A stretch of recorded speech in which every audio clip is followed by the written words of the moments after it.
I'm Christina. And I'm Spencer. And this is our July 4th American special. Happy America. Happy America. Happy America, everyone. We've got our PBR. Absolutely. The old red, white, and blue. Give it a little sip.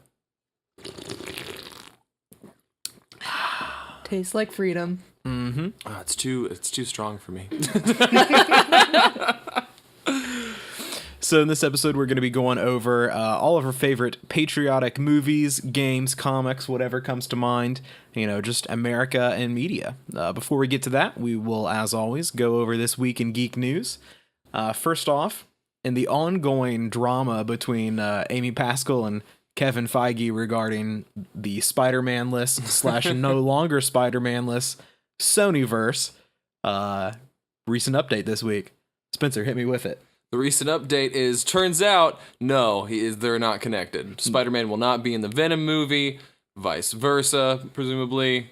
Spider-Man list again. Yep. Take 2 remix. Back at it again. Poor Amy was just trying. That was her Hail Mary, now that we have all the context and things like that. Like, that was definitely her just trying to, I'll say it out in public and maybe it'll make it true. If you just say it, you can make it happen. That's what you think? Will it into existence. It's The Secret. She's been reading The Secret.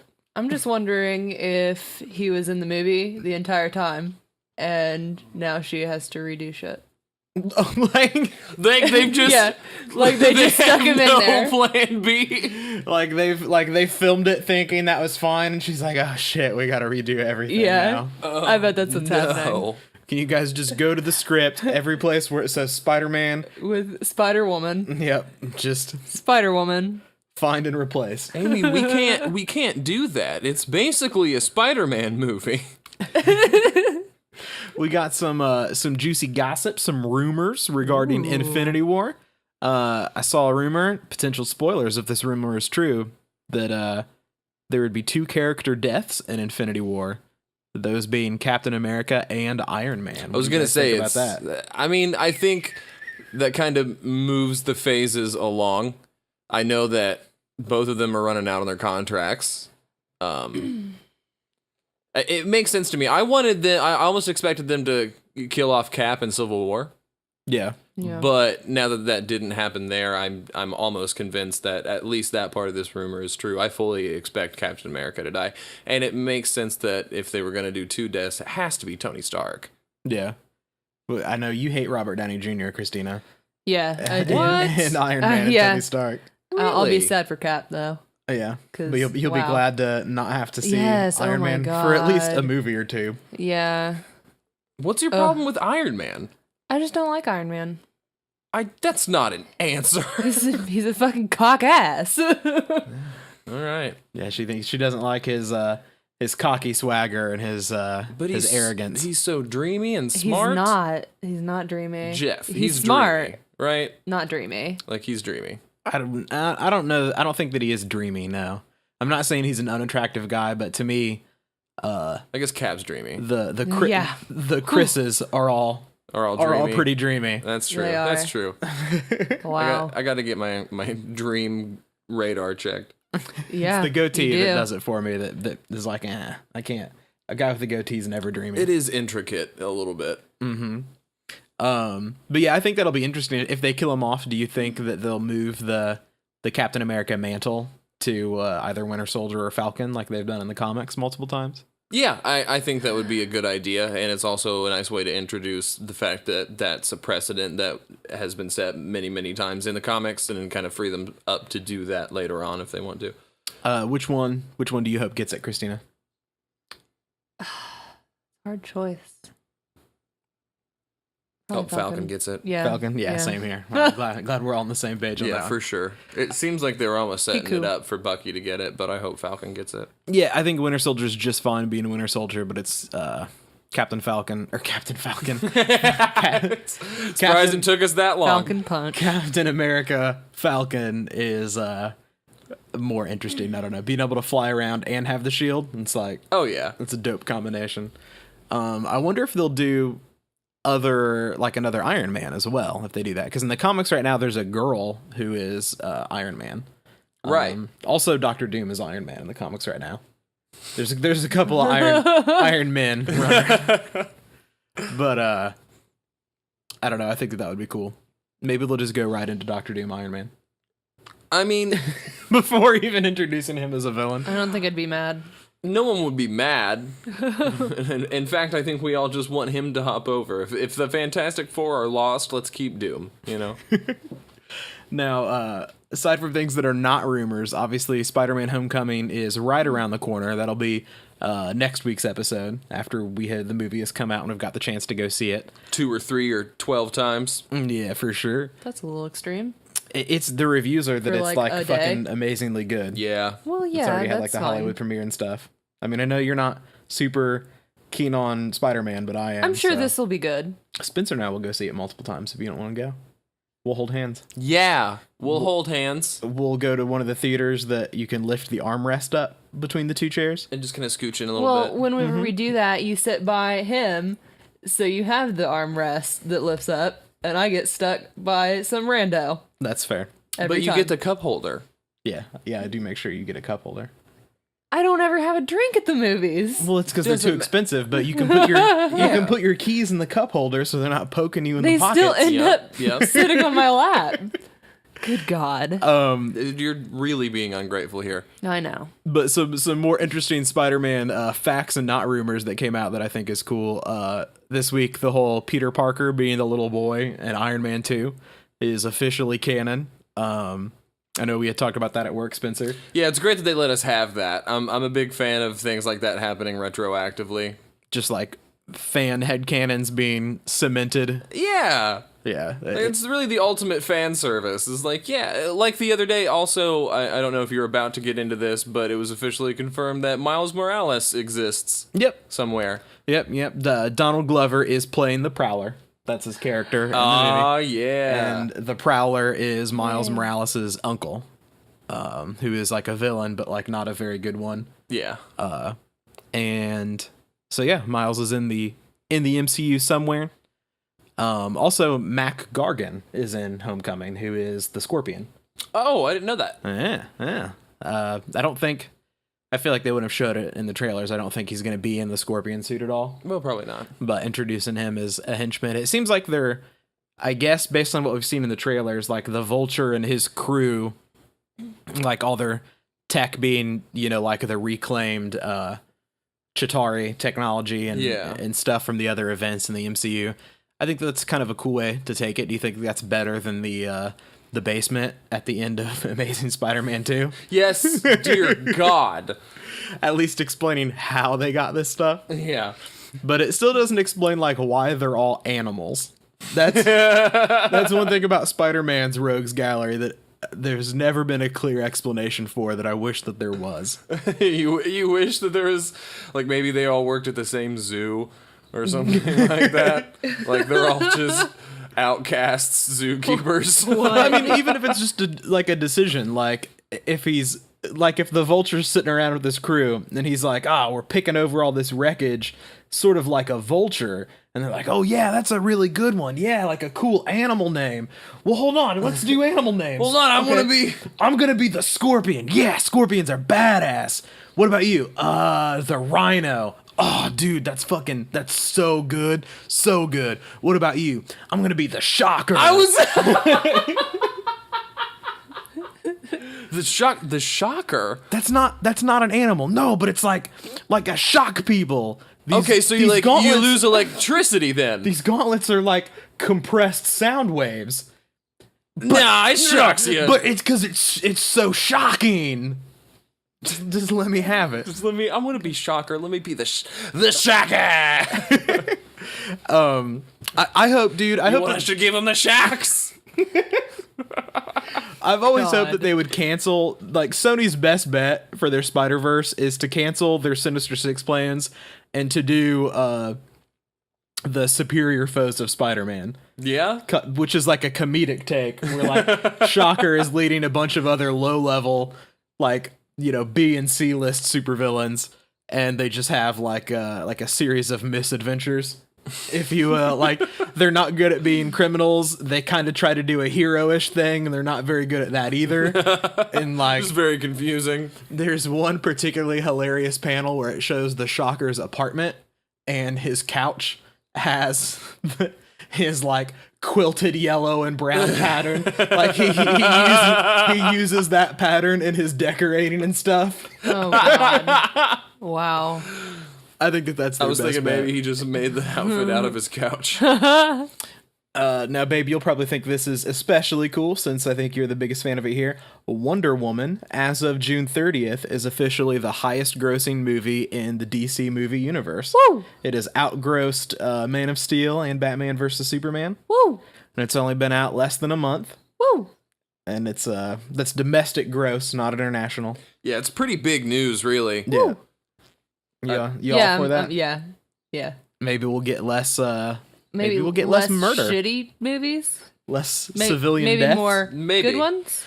Let's not go crazy. Yeah, I know. It seems like What if they take just all of the wrong things from Wonder Woman? They're like literally they're so dumb they boil it down to, well, they just want female characters. Yeah. So no more men characters. Batman dies, the Flash dies, Superman dies, like everybody dies in Justice League except Wonder Woman, and they're replaced with like Supergirl and Batwoman and Batgirl. You see, and, that at least might turn into something interesting. I was thinking like just some minuscule thing that doesn't make any sense at all. Like, oh, everybody they hate Germans, so we should just have Germans in the movie. or just they really like World War One. From now, what was Batman doing during World War One? Let's find out what Superman was up to during World War One. All the movies will be set in World War One from here on out. Guys, we did it. Good job. Great job. Now, coming up, July 20th is the San Diego Comic-Con. And I have a little list of some TV series that have been confirmed to have like panels or some trailers. Find out some more info about them. Wonderful. I'm very excited this time of I year. just saw some of the list. Yeah. I'm. Number 1, Westworld. Westworld panel. Oh How my God. pumped are y'all to find out some more about motherfucking Westworld I need season more 2? right now. That was the first time that I had a show recommended to me that I hadn't even heard of. And Really? I hadn't. But it had been out for maybe 3 or 4 weeks that it had been airing. Okay. When I was first told about it, and somehow it passed completely under my radar. And it just absolutely blew me away the way it did anybody else. I think it is confirmed that it's going to be well into 2018 before we see anything. Oh, really? Yeah, So they're not even going to have like a trailer or anything, you're saying? Well, no, I mean, as far as we see anything, the new season airing. I see what you mean. apologize. I'm sure that they will have something to show us just because they want to capitalize on that. People are Right. paying attention to HBO this time of year as well because of Game of Thrones' new season in a couple weeks. Cool. Yeah, I'm super looking forward to that. Maybe in some ways more than anything else on this list. I mean, we watched it all in one day. Yeah, the entire thing. It The almost entirety. it demands to be binge watched. It really does. Like, literally, we didn't get off the couch that day. No, that is true. Well, we watched like the first 2 episodes with No, Justin we the night watched the before. first episode. Was that it? Yeah. And then we just watched And the entire the rest next of the day. series. Yeah. Yeah, We because it watched was the like a entirety. Sunday, and we were up a little bit later than we should have been, right? Oh, yeah. Since we had work the next morning. Oh, yeah. I am was wondering exhausted. where they're going to take it, though, because I found myself almost wondering at the end of it if that was a nice place to just end that story. Ugh. It felt very well contained to me. Yeah. With Yeah. I mean, you have the I mean, I obvious want things that more, are left but- off, like what happens next. Sure.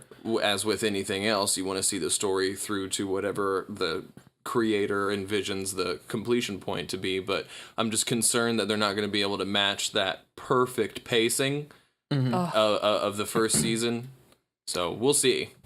What I wonder is if we'll get, like, do you think we're for sure going to get to see some of the other worlds that they introduced in the final episode? I don't think they would give us the tease without exploring more of that. Some samurai really world. hoping Yeah, I so. really don't, and they don't need to change the name of the show or anything like that. Like, Right. it seems pretty clear cut that they intend to do that. And if we can take that at face value, it's fucking awesome that Samurai World is next. Yeah. I hope so, man. Thank I'm ready you. for it. We also we're going to be having some information about the Defenders, which is a no-brainer. I'm sure we're all looking forward to that. Mm-hmm. Yeah, yeah. the Punisher, which I'm really excited about. I want to see some footage and get an idea of what the plot is going to be. Yeah, it's one of the bigger mysteries I'm hoping to get uncovered a bit. There are a bunch of different directions they could take it, and with me being already sold on the character and the performance by John Bernthal,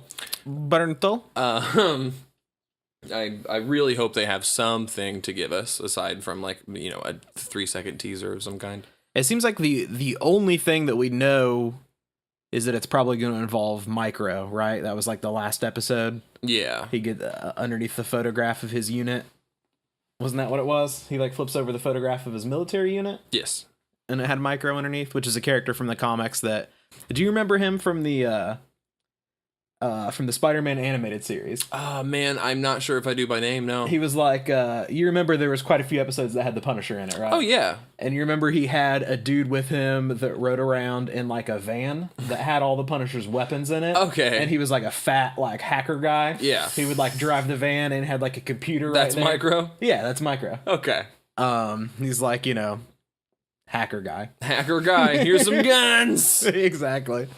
But it'll be cool to see them introduce that character. But really, I mean, I guess maybe finding out more like about what happened when he was a soldier and what deeper mysteries. Yeah, they left a lot of that open and definitely, you know, gave us a few crumbs. So I think they're going to take it that way. That's that's a little bit more interesting than just him killing like more drug dealers, you know? Yeah. I mean, I do love that though. I think first episode we'll get him killing a couple drug dealers or something like that. And then... I mean, don't get me wrong, some drug dealers are gonna die. Like, but let's shake it up a little bit. Yeah.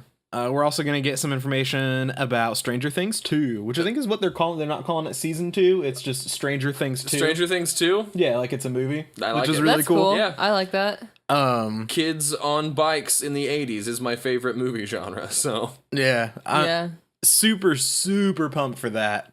I just can't wait to find out more about what the fuck the big giant monster in the trailer that they've already released is. Yeah, dude. Like, and they've been no stranger, pun not intended, to saying in public recently, like, oh yeah, monsters, bigger, crazier monsters, more monsters. It's all insane. You want it to get insane, it's gonna get insane. So they're definitely doing their best to hype it up. Good. We're also gonna get some information about season 2 of Legion, which I would just like to know, like, when that's coming out. I want that fucking cliffhanger ending. Right? Oh my god. Still has me like, come on, man. You haven't seen Legion yet, have you, Spencer? Unfortunately, no. You need to. You need to go home and goddamned idiot. Leave. Wow. Leave. Guys, that seems like a lot right now. It's not. It is really good. Go watch the entirety. It is the best XMen thing made, except for maybe right? Logan. Yeah. It's so good. Yeah, with the exception of Logan, it's by far better than any of the movies, or it's one of the best shows I've ever watched. Like, it's really comparable to like a Westworld and a Stranger Things. All right, well, I've got an hour or two tonight. You convinced me. Congratulations. Good. You're gonna like discussion incoming. You're gonna like it. And lastly, I'm so pumped for this, guys. They're gonna show the pilot episode of Sci-Fi's new original DC series, Krypton. Oh, do you know what this is? Have you heard about that, Spencer? I've heard about it, yeah. The story we've always wanted. A show about Krypton before its destruction. When Superman... Does anyone actually care about it? No, absolutely not. It's the dumbest idea ever. Okay, good. Like, literally... It's even dumber than Gotham before Batman. Yes. It's like Gotham before Batman if the beginning of Batman's story was the complete and utter destruction of Gotham. Literally, we know that every character we meet, except for baby Superman and presumably die. General Zod, are gonna die. Well... And maybe they can introduce Kara, Supergirl, because she was older than baby Superman. But, like... It depends on what story they go with. Because the planet of Krypton is always portrayed a little bit differently. Like, if you remember from the old Christopher Reeves movies, it's just a bunch of boring old scientists. Yeah. And, like, everything's all white and blue. Yep. And there's, like, that high council, and they're just like, the planet is going to be fine.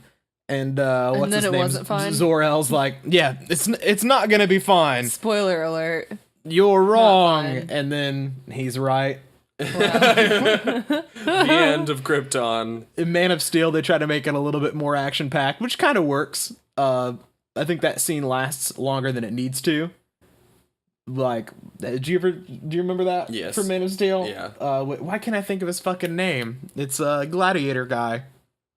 Who's the guy from Gladiator? Who's the actor? Kurt Russell. No, not Russell Kurt Russell. Crowe. Russell Crowe. That's Kurt it. Russell. God damn it! I couldn't think of it. That's all right. But yeah, God. Russell Crowe running around and fighting everybody and saving the day. But like, I don't know, man. That's just such a dumb idea for a show. And it's a sci-fi original series, which always just has Oh man, like, it's gonna be bad, but it's gonna be enjoyable to watch. exactly. How much of a budget can they have? Probably not much. They never which have the is budget why they it's gonna be need for good. whatever it is they're Yeah. trying to do in And- any of their shows. Yeah, and this is something that actually ties a licensed name to it. Mm-hmm. So, like, they're going to need more of a budget because it's going to need to be what people are used to when they're dealing with Superman media. No, And it doesn't. It's not I don't want it to be. Yeah. I don't want it to be. I want it to be awful. I'm gonna love it. I'm fully expecting just a fucking terrible mess of green screen and bad effects and horrible writing and acting, and it's It gonna be a has to be shit that show. way, right? And like,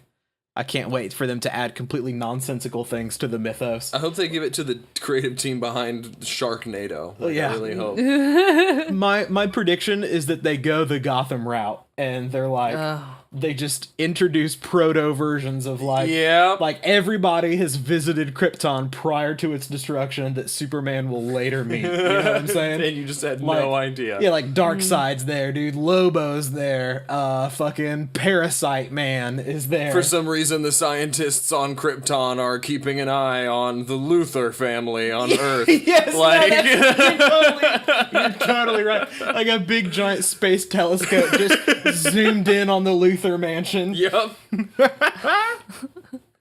Absolutely, that's what I want. Now Fox announced some news this week. They confirmed release dates for 6 new untitled movies, Oh, boy. which means that we're gonna get a total of 10 new Fox movies in the next 4 years. Oh my god. That's quite a market. So we know some of them. We know New Mutants, Deadpool 2, Yeah. and Dark Phoenix are 3 of those 10 movies. Okay, well, Deadpool 2 is probably gonna be good.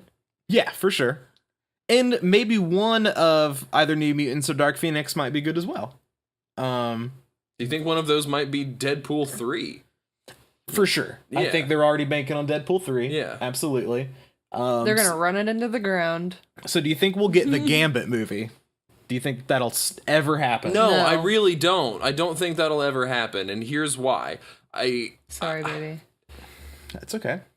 If it was gonna happen, it would happen right after Logan, right? You think? Like, that makes sense. They saw a solo movie Mm-hmm. because it feels like they've always been afraid, except for with Hugh Jackman and Wolverine, to do anything X-Men related that wasn't an ensemble film.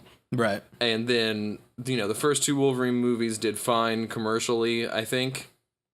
Not so much critically, but Logan was I don't think they even did that well commercially. no. Really? Yeah. Well, I mean, Logan ended up getting made regardless. For sure. And blew everything out of the water. I think Blew that was everybody away. more due to the success of like Deadpool than Yeah. than the previous Wolverine solo movies. But yeah, continue. I see what you're saying. So I think it would need to be ramping up in the wake of that, but we haven't heard anything. And this is a movie that's been in production hell for so long, it's incredibly rare that if something would actually be happening with it, that we wouldn't hear about it, because we Yeah. know that it's supposedly being made. We know the actor who's supposedly involved. That's the only thing that's the only reason I want that movie to be made. Yeah. Like, as bad as all the X-Men movies are, if they let Channing Tatum have enough control like they did Ryan Reynolds, I think it could end up being really good. I could see that. Like, he totally loves the fucking character. Like, he's learned magic tricks. He has the voice down pat. Like, Channing Tatum is wants to play Gambit. That's like his Gotcha. like favorite X-Men character. And he was like agreed upon by the studios. Like, yep, this is our guy for Gambit. But the movies just never really got off the ground. And so he like chooses to talk about it during interviews for other movies. Nice. Like, still always bringing it up because he personally really wants it to happen. And I fucking love Channing Tatum. I think he is he is a much better actor than most people give him credit for. He's fucking hilarious, and he seems like a good guy. Yeah, those email leaks really gave me an insight into Channing Tatum's soul, and Just a sweet, sweet man. yeah, he really seems to be. And if he's put in all this effort, you know, just let it happen. But let's And maybe predict kind of a doofus, so like let's predict some of these other movies though, Spencer. I think another safe one is X-Force, which is yeah. like Cable we know is going to be introduced in Deadpool 2, and X-Force is like one of the branching X-Men teams that is like all your favorite X-Men who use guns. Perfect for Fox. Exactly what they want. Yeah, Am I Yeah. right? that's true. Yeah. Get all this silly magic business out of here. What? Good old-fashioned lead here at Fox. Good old fashioned lead. I think Good that's a pretty God. safe bet. I think maybe a solo X-23 movie. You think a solo? You think they would No, I do don't, that but much? I hope so. I think I they think would. that's wishful thinking. I don't think so. Really. Yeah, they've talked about her, that they do want to have her in future movies, and they even said that their idea is for it to be more of a solo movie, not to introduce her into the current X-Men movies. Okay. Which, from a timeline standpoint, doesn't make any sense for X-23 to suddenly be with, like the Dark Phoenix crew, Yeah. hanging out in the 90s when she was created way in the future. Right? Yeah. So no, I think following her going north to Canada. But then where she was going, right? Trying to Yeah. cross the Canadian Yeah. border. Yeah, going north to Canada with those other mutants and establishing a mutant team, which brings me to another prediction, Alpha Flight. Alpha Flight is a group, like another X team. This is the next 4 years. Oh yeah, dude. You really? Oh yeah. Okay. I mean, we're just throwing shit at the wall. No, I We're know. just having fun. I know. Alpha Flight is all Canadian mutants, and they're their own team. That's ready. actually brilliant. All right, I right. want it. And like, you know, I don't know, X-23 was created in a lab, but made with genetic material of a Canadian, as Logan is Canadian. Yeah, So that makes her Canadian, right? absolutely. Yeah. We'll go with it. Fantastic Four still with them, right? Yep. Yeah. So another for sure. Fantastic Four Yeah, movie, they're- for But sure. we know that that's happening. At pretty least much. 4 of them. No, Four. well, just one, and then they'll have to reboot it again No, For they're sure. gonna reboot it 4 times. once a year. Yeah. Just they reboot the franchise every year, which means they begin like 2 years ahead of time production on the films, already knowing that the one that only just started production is going to fail and it'll have to be a reboot. Yep. But they're like, nope, we don't care. I think that's Reboots. What do you think at the end of that 4 years hitting the reset button on their X-Men team again? I hope so. Yeah. I hope that at the end of that 4 years they go with Marvel, but whatever. I'm still not done. I got a couple other predictions. You said let's, 20 and then it turns 20 out this is a list you've worked on for Yeah, right. weeks. probably. Actually, all day. 2021, the last one, Spencer. X-Men Into the Savage Lands. Oh, baby, the Savage Lands. Okay, so let me tell you about a pterodactyl who just... Imagine, if you will, a group of dinosaurs that are like people and can talk and are psychic and bipedal also, pterodactyls. and also wear clothes and also are mutants. I don't know. wanna- If you've ever asked yourself, what's the algorithm to success? It's Just that. play that back over and over again. Everything is Savage Lands. I mean, I'll fucking watch that. They have mudmen monsters. They have cavemen people. Cave mudmen monster people. It's I mean, what more can you want? You know what I mean? Not much, really. Don't you want to see Cyclops zapping some T-Rexes with the I-beams, you know? Yeah, for sure, dude. Like I just said, I'll watch it. I'll Nightcrawler watch the fuck out of it. tussling with cavemen. It'll probably be my favorite movie if it ever happens. I also I think maybe they're going to do like a This one's maybe a little bit more serious, but maybe like a Fall of the House of M. Yeah, just Try to adapt that storyline Yeah. somehow, or like that into the No More Mutants storyline. Mhm. And that would actually be a good way to reboot it. If they ever do decide to reboot the universe, I think that would be the best way to handle it. well, they can still use Scarlet Witch. So Yeah, they can. They haven't introduced her as a character really, but they do have the rights. They can have their own version of Scarlet Witch. And Evan Peters did confirm this week that he is going to be in Dark Phoenix. okay, So, yeah. So I mean, so his Quicksilver's back. yeah his Quicksilver is super successful. Like that's one of the favorite parts of the past 3 movies that he's been in. How many has he I been thought it in was now? 2. Is it just 2? I thought so. Maybe you're right. Yeah, It was you Days are of right. Future Past and then Apocalypse. Yeah. For some reason, I thought another X-Men movie had come out this year that I didn't go see. No. Weird. I just constantly have nightmares about X-Men movies that I have to watch so I can keep up. We got some rumors that the DCEU wants to adapt the Red Sun storyline into a movie. Tell me you don't know what that is, Christina. I don't. Oh, sick. So Red Sun it's one of the many evil Superman stories. This one is basically what if Superman's spaceship landed in Russia, the former USSR, Okay. and he was raised as a communist. Oh, I have heard this before. You've explained this to me before. Yeah. For the motherland. Evil. I'm kind of down. Evil. I mean, he's not really evil. He's instead of thinks fighting that for he's the doing the American right way, thing. he's just fighting for the Russian way against America during the Cold War. Okay. Yeah. Which understandably I'll gets a watch bit it. hotter now that Superman's Sure. writing. I don't know. I think that is like a crazy idea, and that there's no way that that's going to happen. No, probably not. That doesn't How do make you even pull that off? yeah, it doesn't make any sense for them to try to do that at this point in time. Then what's going on with regular Superman? Like, you've Oh, got to you think make they'll that... do, like, would they do 2 Supermans? Okay, that's... They would have to. How do they A tale of explain- 2 Supermans, Spencer? I don't know why. That's my favorite joke. It was the best of films. It was the worst of films. It was the best of Supermans. It was the most communist of Supermans. No, says the Superman in Moscow. It belongs to everyone.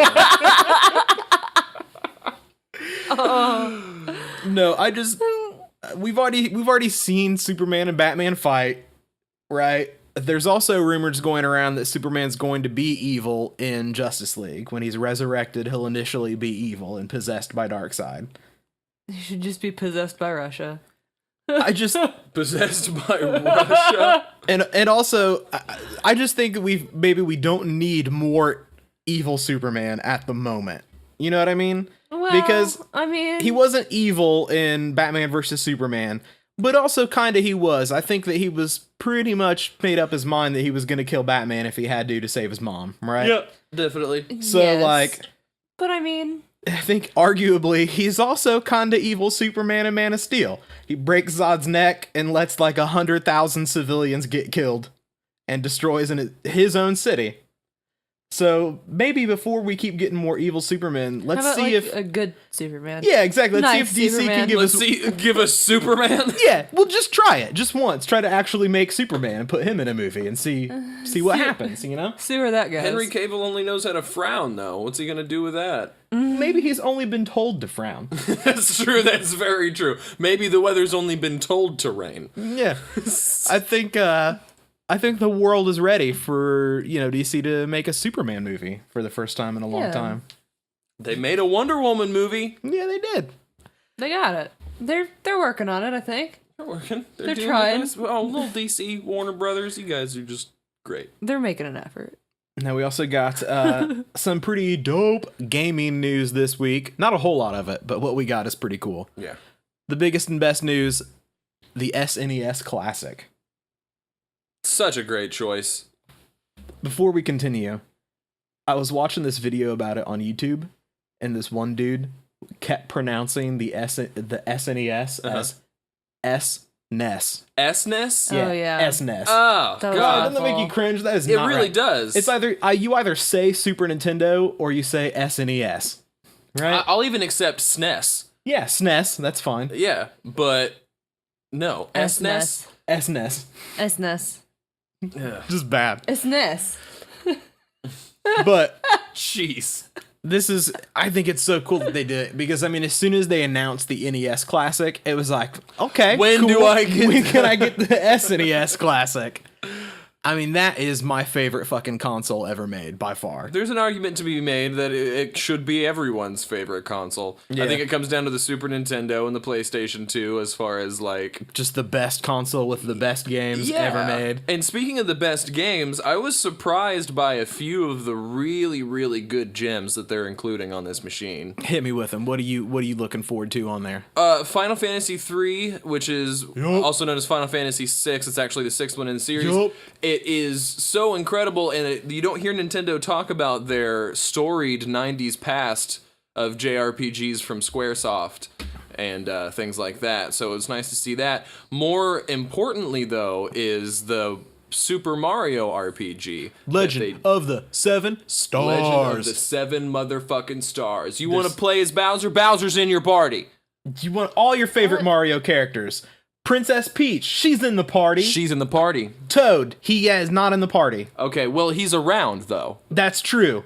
Mallow, you remember Mallow? No. That's because he's only in this game. But he's Gotcha. Okay. everybody's fan favorite, Gino, the living puppet. You remember Gino? No. That's because he's only in this game. But he's a puppet, and he shoots stars out of his wrists. Right? Isn't that a thing? He's like his hands Out of his his like wrists. hands pop down, and his wrists are like guns. Yeah, underneath. They're all here, baby. That's what I'm telling you. You remember how much fun it was to do platforming on a 2D side-scrolling plane? Well, can you imagine how frustrating it is from a 3D top-down isometric view?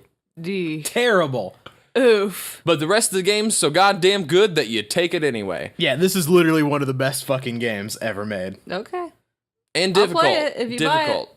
Oh yeah, we're gonna get it, and you're gonna like it. Okay. You're gonna like it. Also, the inclusion of the you're gonna like original Mega Man X, it's great. Yeah, it is. Inclusion of the original Star Fox, great. Jeff, what are you looking forward to? Star Fox 2. Wait a second, I didn't know that was a game. What? Oh my God, Spencer! Let me tell you about it. Star Fox 2 was a game that was in development and almost completely finished, and then never released because they decided to move development on to the N64, because by the time the PlayStation had already come out, and they were like, hey, these 3D graphics, our Super Nintendo 3D graphics don't look good.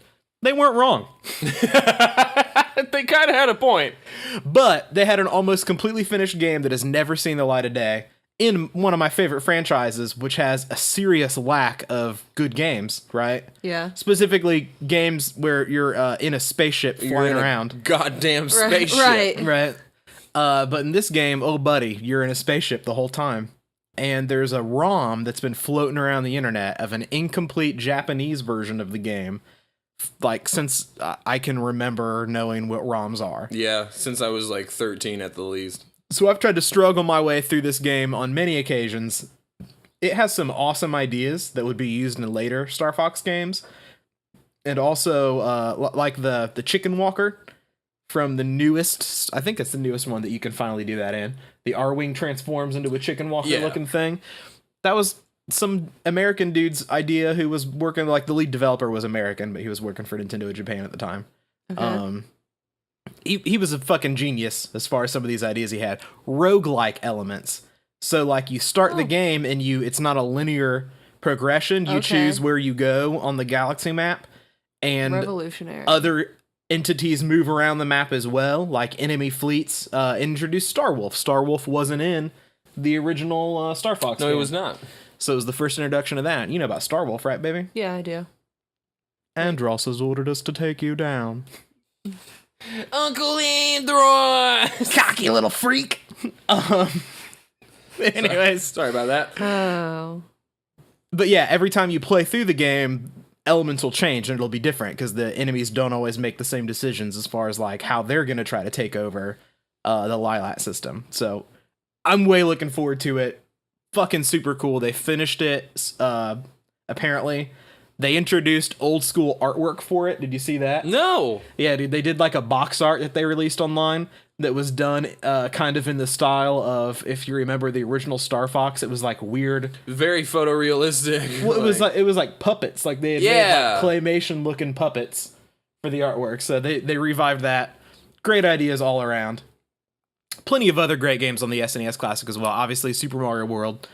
It's coming with 2 controllers. Yeah, and they're longer than the NES ones. Yep. Good. Which was a common complaint that the NES ones were too short. But also, I don't know, man. when I play this, I want to be sitting Indian style on the floor 3 inches away way from closer my TV, to the TV right? than you should be. Yeah. For sure. Yeah.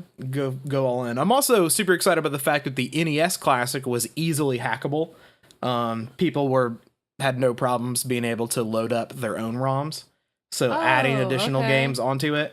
So I was talking to Justin about it, and he was like, dude, just build your own emulator machine. And it would be a little bit cheaper to do that. But then it wouldn't be shaped like a new Super Nintendo. Yeah, exactly. So I'm paying $20 for the shape of a Super Nintendo to have my own emulator. Like, I may end up just yanking all the guts out of it and putting an emulator machine with other consoles on there. Yeah. But I want that tiny little Super Nintendo plastic shell. Of course. And Star Fox 2. That's the dream. So, super fucking great. Really, the only other gaming-related news... we kind of tied to the comics as well. We can do some rampant speculation on is the Marvel Heroes game. The developers are updating the game and they're pulling all of the Fantastic Four characters from the game. So you can no longer, if you have unlocked them or purchased them with in-game currency, you can still play as them, but new players will no longer be able to play those characters or buy them. You also won't be able to purchase any skins for other characters that are related to plots that have happened in Final Fantasy or Fantastic Four. Wow. Whatever. So supposedly this is due to like the movie rights differences. Marvel is trying to run Fantastic Four into the ground right now. Good. In the comics, they're changing their name to the Fantastic Two, and it's just going to be The Thing and Human Torch. We'll see how that plays out, but they do this from time to time. They I was gonna say, didn't they do this with Fantastic Four toys or something a couple years back? Yeah, they stopped making toys for him. They had him completely disbanded for a while. Yeah. They also have done it with the X-Men a little bit. They tried to make people not like the X-Men so much when they had the X-Men versus the Inhumans, but then the writers kind of stepped in and were like, no, we're gonna make the Inhumans do something so fucking horrible that now you'll like the X-Men even more. You can't force us to like the Inhumans. Stop it. Stop me. But the most interesting thing is... Stop trying to make the Inhumans a thing. Along with the four themselves, they also removed Silver Surfer, but they did not remove Doctor Doom. So here's my rampant speculation that has no basis in reality, but I desperately want to be true. Marvel's gotten the rights to Doctor Doom back from the movies. Boom. Yeah? Oh, Yeah? I mean, Yeah. I've always been of the opinion that I don't give a shit about Fantastic Four, but Doctor Doom is really cool. Now, you and I have had discussions where it's like, well, no, there are actually some pretty cool things that go on and stuff like that, but it always seems to have to do with Doctor Doom. All of those really cool things that go on. It's true. Nobody cares about the Mole Man. I literally... Galactus, Doctor Doom, and the Mole Man are the only Fantastic Four villains I even know. I can't name you any others. I only knew Galactus and... MODOK? I don't know if MODOK is specifically a Fantastic Four villain, though. But I do like MODOK a lot. That's for sure. I'd like to see MODOK show up. Hell yeah. But Wait, yeah. if MODOK was a Fantastic Four villain, and Fox owns the rights... Could we see MODOK in Deadpool 3? Because that's what I want.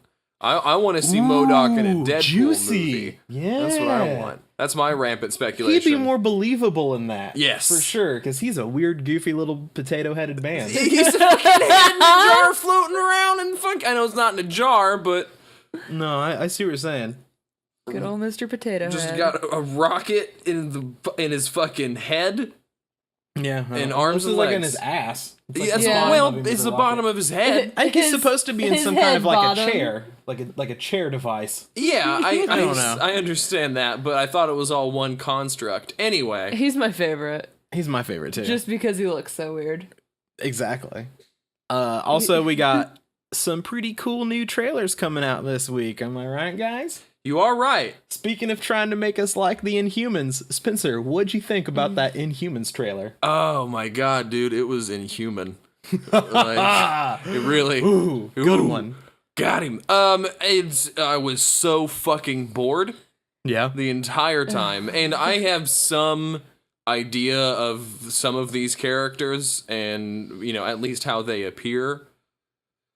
What is the woman's name? Medusa. I thought it was. I can't believe the disservice they have done to who seemed like an otherwise interesting character. Because her powers are that... Her hair. Yeah, it's basically Sindel, right? Yeah. But it's usually her hair is shown as like almost like she's always underwater. Yeah. Right? Like it's always moving around. It's always floating and around doing its everywhere, thing, like Medusa. Yeah. But they just... It's so clearly a shitty fucking party wizard's wig. Yeah, that they didn't even CGI to make it look alive or anything. No, and it just doesn't look great. It's a very unnatural shade of orange, which really I'll go back to fucking Party City references. Like, it looks like a Halloween wig you could pick up at Walmart. Mm-hmm. And the acting seemed so very stiff. I feel bad for Yuan Rian, who plays the character who held most of the voiceover. Right. He was fantastic. Since the main character can't talk. Yeah, exactly. He was fantastic in Game of Thrones, but it just seems like they're not giving him the ensemble that he needs to really to carry the weight. Yeah. What did you think of the trailer in general? Are you excited for the Inhumans? No, I didn't know what was going on at all. And I mean, the only, like, I think it was one of our other podcasts that you described to me what this was. Mm-hmm. And it seems even less interesting than what you described to me. Like, way less interesting. And it wasn't interesting to begin with. So, my problems with the trailer, aside from, like, every frame of it. Specifically, Attilan, which is the city that they live on the moon, which is where most of the trailer... Are they on the moon? Yeah. They're supposed to be on the moon. Oh. And it did, at the very beginning, it shows the moon. Yeah. And then it zooms in on that like echo chamber room. Yeah. And then they're like, we have to return to Earth. I caught that part. I didn't guess that I guess at all. I didn't mean... It didn't look like the moon. Well, it's supposed to be a super advanced... I mean, the Inhumans are like aliens. They're extraterrestrials, more or less. Okay? I mean, they are, 100%. Okay, so, yeah, that would be interesting. By definition, they're on the moon. Right. I love aliens, but... And they're like an alien version of the XMen. So they're supposed to all... Except they undergo more drastic physical transformations Yeah, I know. than the X-Men typically do. You've told me about it. So there's but I just don't... So it should look like a city full of weird, crazy aliens and monsters, Right. and instead it looked like a whole bunch of homeless normal people. ass people. Yep. Like a bunch of poor people. They were all A bunch of poor people. They weren't even wearing varying like clothing. Yeah, like no. the citizens were all just like gray smocks. And then the royal family, like Medusa had a bright costume and that's it. Which also looked like it was made of felt. I'm sorry, Yeah. it does not look very good. No, it looks so fucking bad. Was that the one with the weird hair with the Yeah. black streak? Like, No. No. wrapping Medusa around? has the red hair. I don't even know. Here's the other thing. I don't even know who all those characters are supposed to be. I Oh, recognize. God. Recognize the very badly CGI dog? Yeah, that's Lockjaw. Okay. That was the most interesting part. Or to me. Lockheed. No, Lockheed's the dragon that follows Kitty Pryde. Yeah, Lockjaw. And Lockjaw. That's pretty much what Lockjaw looks like in the comics. He's a big dog, just a normal dog that's much larger than he should be, and he can teleport.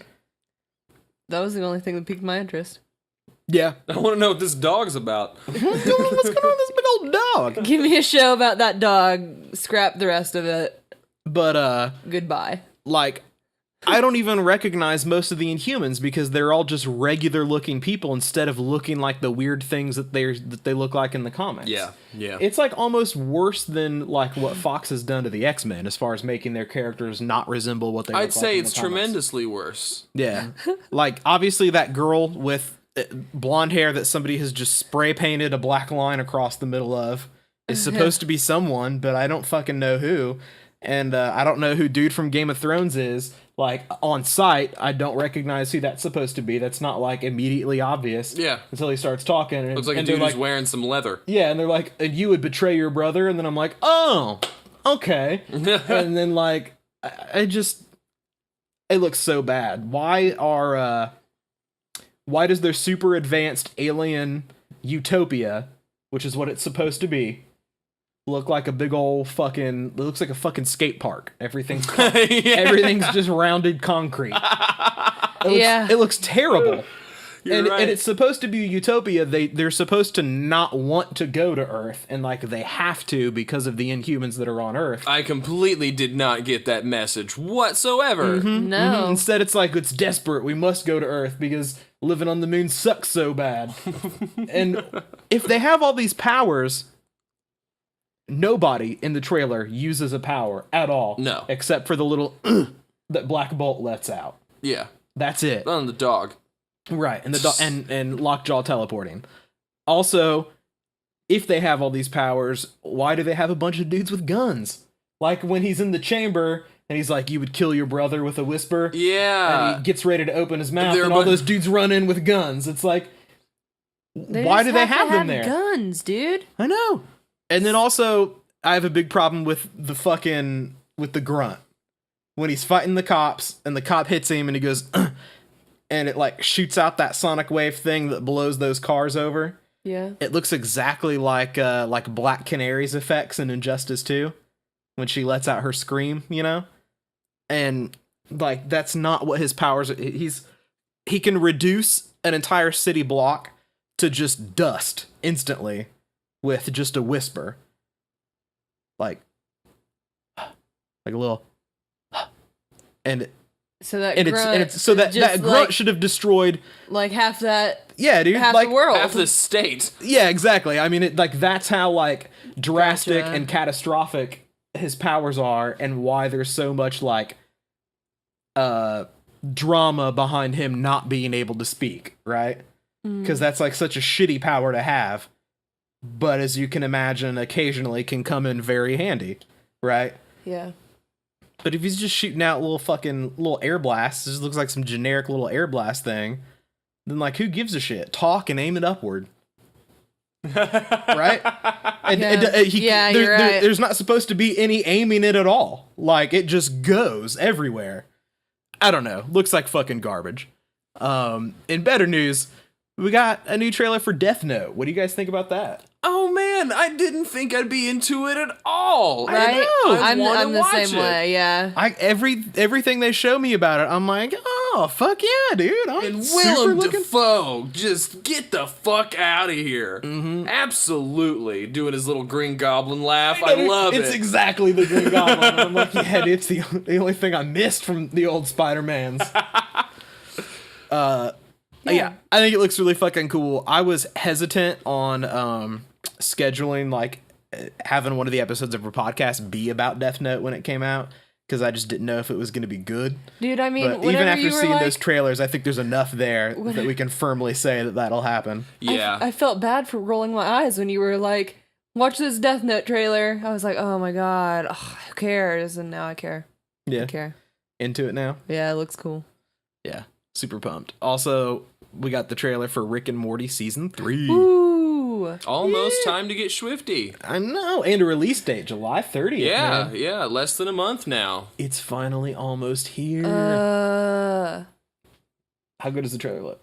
It looks really, really good. I mean, it looks like more of what we know and love, man. And there are a few references that Rick made to this being darker, and I love that. It's our darkest season yet. Getting darker. What do you think about Pickle Rick? Is he going to be better than Little Rick? Yeah, because he's a pickle, dude. Or Tiny Pickle Rick. The thing I hope we get to see the evil Morty. Yeah. That's all I wanna. That's all I'm looking forward to. Yeah, Eye I patch, forgot. Yeah, evil eye patch Morty. yeah, I want I that. want to know what his fucking game is. What's his fucking deal? I feel like definitely that'll be addressed, even if not in this season. Like, there's no way that the show. No, they're not gonna just be like, Ends. "Oh, you're never gonna see it." Yeah, they always bring stuff up again so fucking well and introduce such tiny little things. Yeah, they're really great. Are there anything you're looking forward to, or any predictions, or something you'd like to see in the season? Not necessarily specifically. I'm fairly new to the party, so I'm just along for the ride. Just like let it happen. Yeah. Right on. I think that's pretty much it for news this week, guys. Is there anything else that either of you can think of that you saw or read or No, I don't think so. before we get to the main topic of America? America! Fuck yeah! Coming again to the motherfucking podcast! The story about how I got into comic books, because that's pretty intrinsically tied to the most patriotic of all comic book heroes. So, my grandfather fought in World War II, and in World War II, they would sometimes give out Captain America comics. Back when he was still with Timely Comics, before Marvel bought him out, to the soldiers with like their rations and cigarettes and other shit that they would give him, right? Because the comics were all like propaganda back then. Anyways, he was familiar, my grandfather, with Captain America as a result of that. He was a young man, wasn't like super into the comics, but there was literally nothing else to do, so he would read them.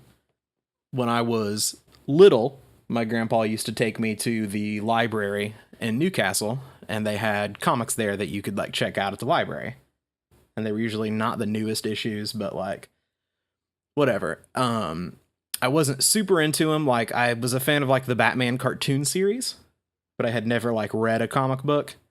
And I was at the library trying to find like a kid's book, and my grandpa, who was always trying to like, as like a side story, my mom would never let me and my brothers play with toy guns, right? I've told you this. And every time we'd go over to my grandpa's house, he would go out to his wood shop and carve toy wooden guns for the three of us to have so we could run around the yard like playing cowboys and Indians or whatever. Like, as in, like, that's what an American boy should be doing with his time. So he was always like that, and always thought that my mom, like, coddled us and sheltered us from the things that real young American boys should be doing with their time.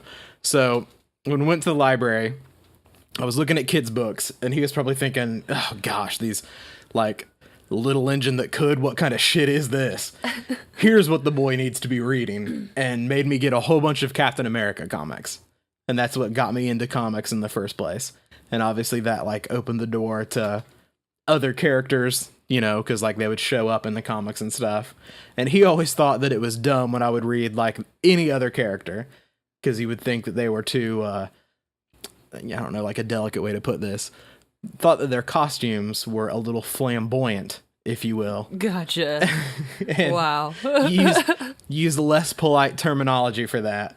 But like that SpiderMan guy, I don't know about him. But Captain America, nothing better than that. So that's what launched my love of comic books, was my Nazi fighting grandfather and his enjoyment of Captain America.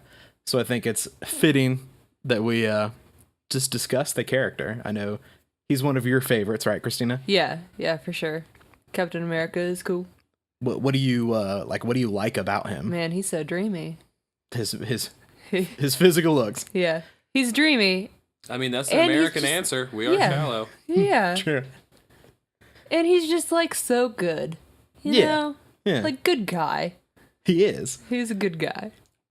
I think that there's like He is the idealized version of what an American Should is, be. I think, in the minds of people from America. Yeah. Like, I always think of the moment in his first movie, The First Avenger, before he gets the powers, when he's in that fight in the alleyway, and he gets like the shit beat out of him, but he gets back up and brings his dukes back up, and he's like, I could do this all day, which is beautifully brought up again in Civil War when he's fighting against Iron Man. he says the same thing. Oh, I didn't even realize. Yeah, during their fight, Yeah. like he gets knocked down and Iron Man tells him to stay down, and he gets back up and brings his dukes up, and he's like, I could do this all day. Oh, Yeah. that's good. Do you think that like, I think that's like his most American of traits, if you will, the fact that he like Never tell me the odds. Like, I'm going to continue to fight until there is no breath left. yeah, just like never stop fighting for what he thinks is right, and you can never keep him down. Exactly. And I like how good he is. I think a lot of people think that's cheesy. Nah. But yeah, I don't think that there's anything at all wrong with that, with having a hero. That's actually good all of the time. Yeah, exactly. Like, isn't that what? Although he's not what right a now. hero's supposed to. Well, whatever. in- I disagree with that decision in every single fucking... with him being a Hydra agent Yes! in the comics. Like, I know there's probably eventually going to be some big thing where it's like, oh no, actually... Yeah. But still, I think it's dumb. Really? I think it takes away what makes Captain America Captain America. Like, I'll even accept Other than evil the America Superman stuff. over Right. evil Captain America. Yeah. Right. What do you think about Superman compared to... I didn't even think about Superman when I was thinking of American comics, but like, I guess Superman's pretty America, even though he's an alien. Yeah. I don't know. I don't know why I didn't even think about that, but I guess you're right, because I think of him as Kryptonian, not as American. yeah, but I mean, he does he's fight not for truth, American. justice, and the American way, right? Like, that's his whole Right. shtick. And he's pretty intrinsically tied to America as well. Yeah. Well, he was raised with American ideals that's what he uses his powers to fight for. Yeah. He grew up in small town rural America, which is, in political speak, that's real America. You Right, know? raised by honest working farmer. Honest and- working farmers, working class folk, worked hard for everything they had and always tried to do the right thing. Unless we're in Zack Snyder's verse, in which it's like, no, don't save me from this tornado that you could save me from. It's Don't a ever use your holiday powers. weekend. Do we have to bring up his name? But yeah, no, I Captain America, to start right into it, will always be my number one favorite, like, super patriotic character. Yeah. I love the first Avenger, that movie. I think it's fucking great. I love the World War II setting. Yeah. Like, One of the best. I'm always one to call out the intro to Guardians 1 as the best introduction to a character in a comic book movie that we've seen. Yeah. But I also think that if you take into account when Steve jumps on the grenade in the first Captain America movie, oh yeah. that's really a nice, concise representation of this is the kind of person that he is. Mm-hmm. They're just going to give him the physical abilities that you know and love. It's not like his emotions and his passions and his convictions and his way of looking at the world were given to him as a part of the Right. Captain America moniker. He was just that person. Yeah. Yeah. That is what's cool about his characters. You're totally right. He always was Captain America before he got Yes. the powers, which is why he's the only one who that the Super Soldier Project ever goes well for. Like, every other character involving any form of the Super Soldier Project ends up being a villain of some kind. Yeah. Yeah, that's pretty fucking badass. And just, again, the World War II setting, the whole, like, his introduction to the real life world being one of the best comic book cover art ever of him punching Hitler right in the fucking face. And that was before America's involvement in World War II. That comic was commissioned partially by the U.S. government to try to build support for America. the war. Because before Yeah. that, Americans were like, this is not our war, we don't need to get involved, was like the majority opinion at the time. And That makes sense. they were trying to like, be like, no, this Hitler guy is real bad, and these Nazi guys, we need to punch them square in the fucking face, right in the kisser. Yeah.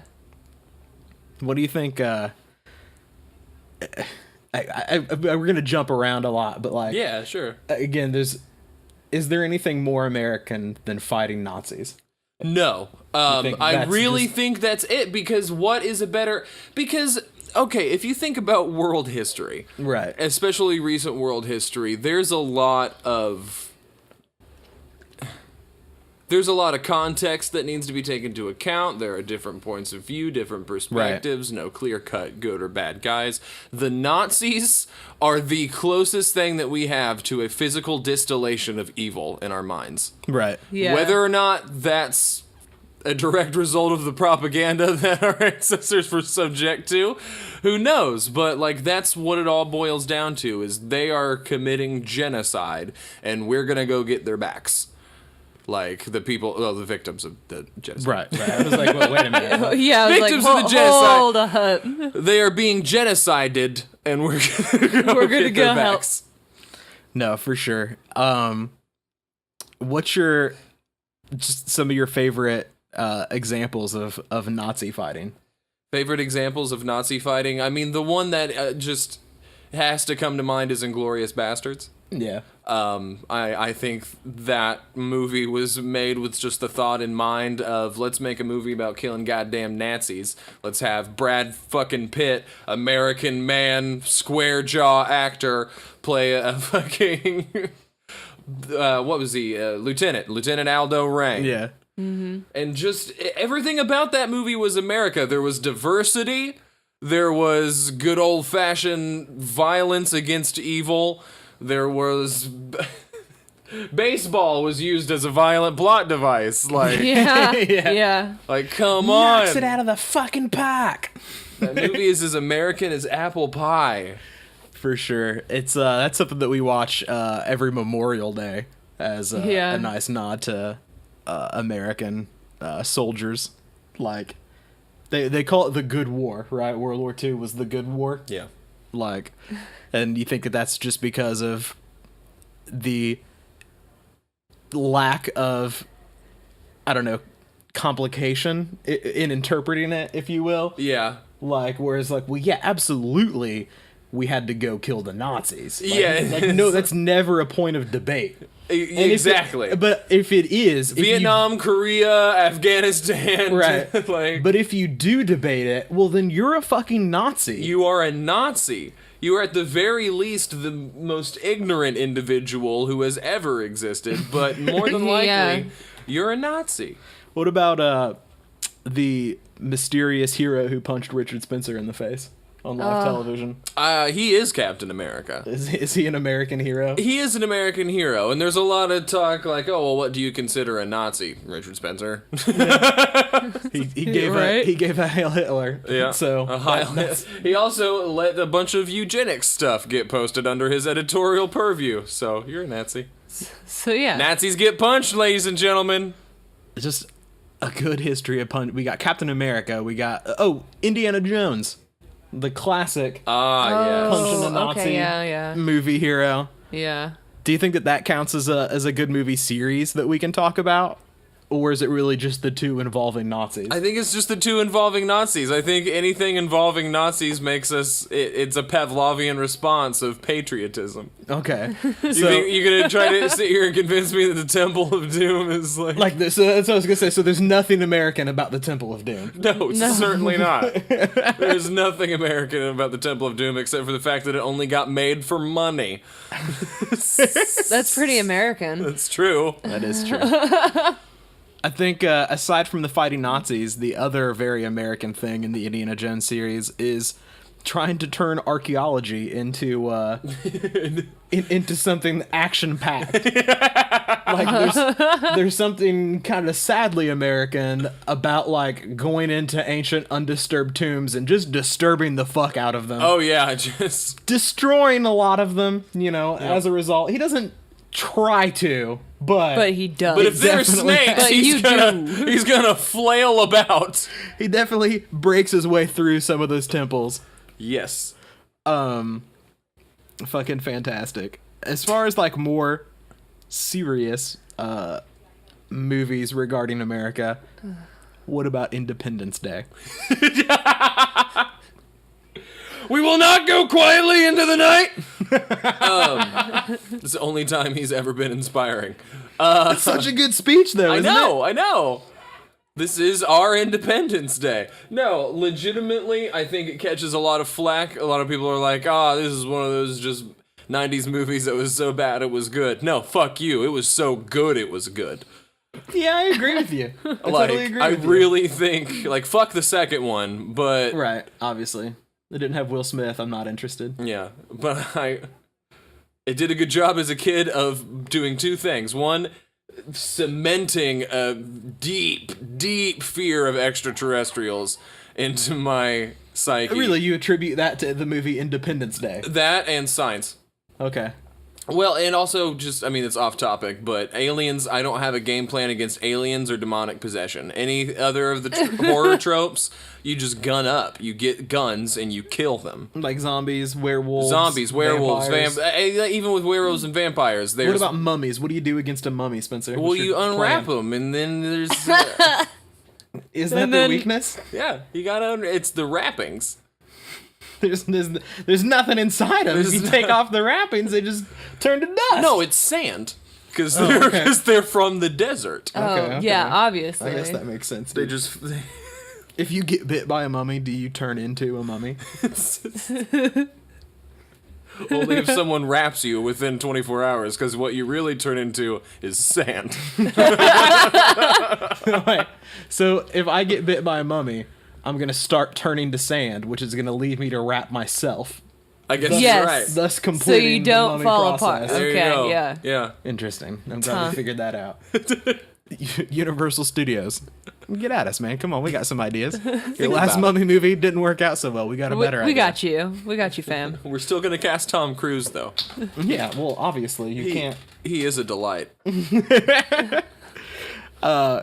God, dude. Independence Day is really good. Welcome to Earth. That line. He might as well. In that moment. Yeah. Is just fucking perfect. How did that feel so American? It was like, did Earth become America during that movie? Yes. Oh, absolutely. That's the whole plot. That's the whole point of the movie.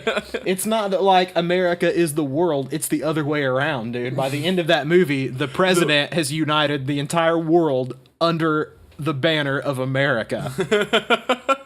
100%. You're 100% correct, yeah. You get plenty of good Will Smith one-liners, which I think that's an American item all in itself. You got Welcome to Earth, and then you got my personal favorite, I have got to get me one of these! As a kid, legitimately, that made me laugh so fucking hard and get me so amped when he fucking blasted off with the spaceship. Dude, his storyline is the best. Like him dragging the fucking alien wrapped up in his parachute like 30 miles to the military through the base. fucking desert to fucking Area 51. Like bringing it with him. Oh, so perfect. What about Air Force One? Have you ever seen Air Force One? Have I ever seen? Okay. Dude, I fucking love Air Force One. First of all, Harrison Ford as the President of the United States. Sign me up forever and always. Perfect. Rough and tumble fucking president goddamn of America.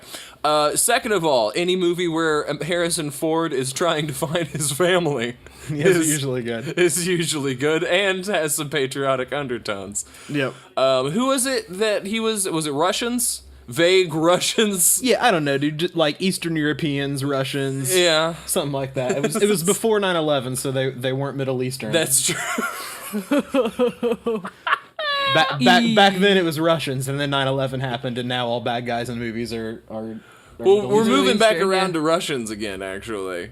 Is that in media? Is that starting to happen? Yeah, we're moving back around to Russians a bit, just because that's the news of the day. That's Yeah, good. that's At least fair. they're white. It's better for white people to be killing other white people. It's a little bit more palatable, in my opinion. As a white person, it's... I get a little uncomfortable when someone who looks like me is killing someone who doesn't look like me on screen. I'm like, I don't know. I can't rant for this guy. Do we need to have this imagery? Like, do we really need to have it? The answer is no. We don't. But Air Force One is my dad's favorite movie of all time. No fucking way. Yeah, absolutely. Seriously? Get the hell off my plane. Hell off my plane. I'm pretty sure, and he might not be wrong, he thinks is like the greatest single moment of celluloid in mankind's history. He kicks, I know you said you hadn't seen it, Christina. He kicks the very last guy, out of the cargo hold. The head guy, of course. He's the last one left on the plane. The whole movie takes place on Air Force One, the president's personal aircraft, right? And his family is on the plane, and like half the crew ends up being like some terrorists of some kind. They're trying to hold him hostage. Okay. And he like escapes from like how they have him tied up, and he's like crawling through the ducts, taking them out himself one by one, undoing all their plans. It's the whole fucking movie on the plane. Intermittently calling like the Secretary of Defense, and he's like, "I'm here. I'm on the plane. Oh, I gotta go." Yeah. But finally, it ends with a man-to-man, mano-a-mano fist fight in the cargo hold of Air Force One, which we're both pretty certain does not have a cargo hold. It was Gary Oldman, wasn't it? I don't know. Maybe. Gary Oldman was in a lot of movies in the 90s that I didn't know he was in until, like, more recently. Yeah, I guess Gary Oldman's that guy. This music is getting louder and louder. I don't know if it's picking up on the mic, but if you guys can hear some booming bass coming through the mic. He's celebrating America in his own way. Yeah, my neighbors across the hall just got married today, so they're having a little celebration, so I'm not about to tell them to turn it down. No. Good for them. But anyways, yeah, so he tells the guy to get the hell off his plane and then kicks him in the fucking face. He lets go of the cargo net, and he falls from an airplane. To his death. It was Gary Oldman, and they were Russians. Perfect. Good to know. Now, actually more serious movies. Have you ever seen the movie The Patriot? Mm-mm. You've never watched it? No. Fucking... It's a really good movie. I missed the boat. That's Mel Gibson, right? Yeah, it is. I missed the boat, and then I wasn't introduced to it with like the opportunity to watch it, knowing how good it was. Yeah. Until like immediately after he was a horrible anti-Semite. Right. So I just never watched it. Yeah. And now I'm at a point where I don't care, but I still haven't watched it. It is totally worth watching. Heath Ledger is also in it. A very young Heath Ledger plays one of his sons. Oh, really? Yeah. It's like a guy who fought against like Native Americans, prior to the American Revolution. Okay. And then it's like the early days of the American Revolution, and he just like wants out. He doesn't want to really pick a side or anything. Yeah. And like his eldest son, kind of gets involved in fighting for the colonies against the British. So as a result, he gets involved using his expert combat abilities, because like there's some plot line about him like betraying his people by like siding with the Native Americans. Okay. And he has like this chest with a bunch of like Native American stuff in it. Right. And one of which is like a tomahawk.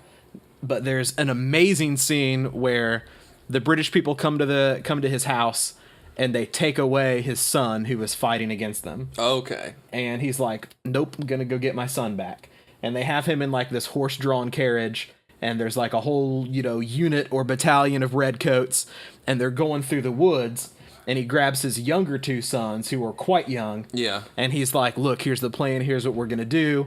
Gives them all a bunch of rifles. He has a whole bunch of rifles, he loads them all up, and they're like running through the woods on both sides of this path that the horses are taking. Okay. With the eldest son in tow. Mm-hmm. And he's like mounting all the rifles up against all these trees and rocks at different points throughout. Okay. And so it's just him and his two sons launching like a guerrilla warfare campaign against like 24 redcoats.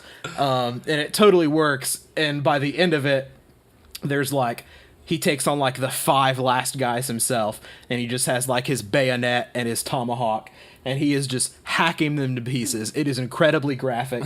He is completely covered head to toe in blood, and his sons see him like this. Jesus. And then he frees his eldest son. Like, it's a fucking badass movie. That moment sounds like America. Yeah. Then that's the beginning of the movie. Then it goes. Oh, on. really? Yeah. It's all kinds of other stuff. At one point, he definitely uses an American flag as a weapon. I knew about that. Yeah. I did hear about that.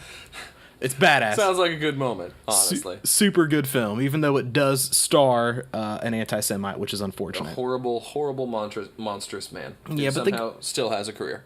Yeah, I don't know why he still does. I mean, a lot of people are so does terrible. Chris Brown, and still have careers.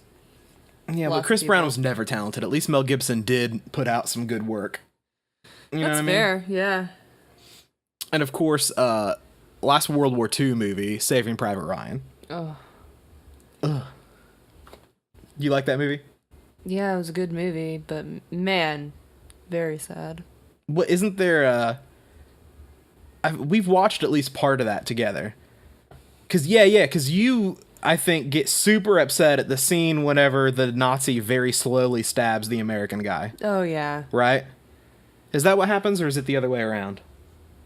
No, it is the Nazi who kills the American guy, and he's like shh shh shh shh shh shh, shh like telling him to quiet down the whole time. Yeah. That he very slowly drives the knife into him. Yeah, it makes me very uncomfortable. Yeah. That's this is a common thing when the movie came out, but like my grandpa couldn't handle watching that movie. Yeah, my some of my older relatives definitely walked out. He was at the beach at Normandy. I think it was like 3 days after D-Day. He was basically like a cleanup detail. Mm-hmm. So like some of the more bad stories he told me as a kid, because he did tell me quite a few like of his World War II stories, involve like those 2 days that he was on the beach cleaning up, like literally like cleaning up bodies and stuff. Yeah. And like trying to get them together and like get their dog tags and stuff like that. And like people were still alive, like blown in half. Pretty fucking horrible stuff for a young man to see. Yeah. But it's a really fucking good movie. I think that's one of the most like faithful and like uncompromising just war movies ever made. Yeah. Yeah. Do you like it? Never feels like propaganda. It doesn't feel like it has anything to say at all, if that makes sense. Yeah, I remember asking my dad, because I watched it with my dad, and I was fairly young.